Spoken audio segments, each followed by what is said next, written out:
that you want to do, so this student had the same issue. She had 2023 and 24 Photoshop installed. So both of them were there. We uninstalled 2023. We also went here for Photoshop and looked at other versions, and we installed 25.1, which uninstalled the 25.2. Okay, so that was done. Once that was done, the other thing that I had to do with enabling legacy extensions. So if you go into Applications, double click the folder for Photoshop.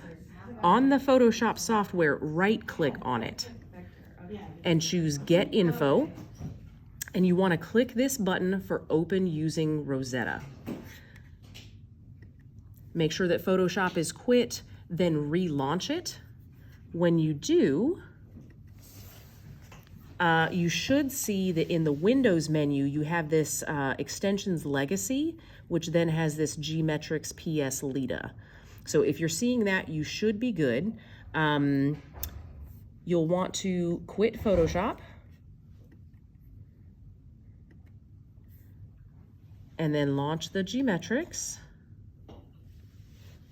And I'm gonna sign in as me.